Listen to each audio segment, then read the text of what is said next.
Okay, I think we're on page 4. This one wants us to find the roots. So since it's a degree 4, we need 4 of them. I have not done this one yet, so I don't even know which ones they are. So I'm literally hunting for zeros like you guys would be doing. This is number 14. So remember possible zeros. It narrows down our search. Possible zeros come from the factors of -2, so that's plus or minus 1, plus or minus 2, over the leading coefficient, factors of the leading coefficient, which is just a 1. So that's actually really nice because all those are our only options. So to do this, we're going to set up synthetic. I'm going to write the coefficients from my numbers in order. My polynomial 1, 5, 3, -7, -2, right? Those come from these. And then we're just gonna go for it. We're gonna check the possible zeros we just found. And we'll know we find one when we get a 0 right here. Let's go for it. I'm gonna try a 1. That's pretty much what I always start with. 1 times 1 is 1. 5 plus 1 is 6. Whoops, I almost boo-booed. 1 times 6 is 6. 6 plus 3 is 9. 9 times 1 is 9.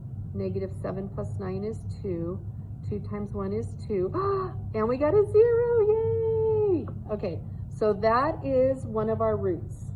So if they want a root, you would say x equals 1. If it wants the factor, it would be x minus 1. So it depends on what the directions say. A root would be x equals 1.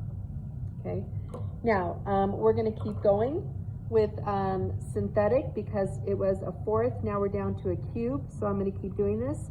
I'm going to pick it up right there, so I don't have to start over. I can pick it up right here. And now I'm going to try something else. I'm going to try a -2. I don't even know. Let's see. Bring down a 1. -2 times 1 is -2. 6 minus 2 is 4. 4 times -2 is -8. 9 and -8 is a 1. Oh, we did it again. We should go to Vegas. I'm so lucky right now. This never happens. If it doesn't work, you would try something else. So again, the root is x equals -2. The factor would be x plus 2. Okay, now I'm going to stop doing synthetic because now it was to the 4th, the cube, now we're down to a square. We're quadratic. So x squared plus 4x plus 1. Normally we would factor that, except I can tell by that 1 on the end that this is not going to factor. That screws it up. There's nothing that multiplies to give you a 1 and adds to give you a 4. So when factoring fails, we got to go quadratic formula. Oh, we haven't had to do a quadratic formula in a long time. Here we go. Remember, this is the A, the B, the C. So x equals negative boy, so -4.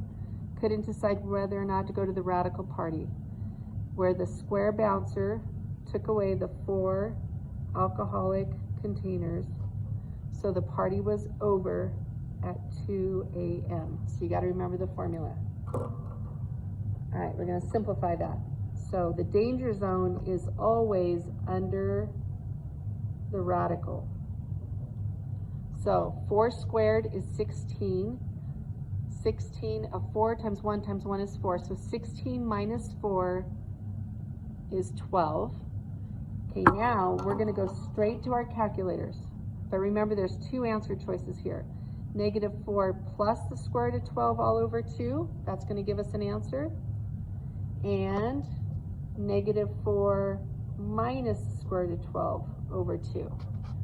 And how you do that on your calculator is super important. Let me back up here.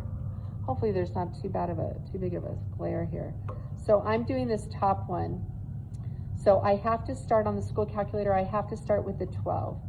So I put in 12 and I hit the square root button. And then it's subtracting 4. So -4 hit equals. And then divide by 2 hit equals. So we get -0.268. -0.268. So there's that answer. Now we have to do this one. Oh, I wrote that in the wrong spot. I can't see. negative 0.268. There's that one, sorry. There it is. Okay, now we need to clear, and we're gonna do the next one.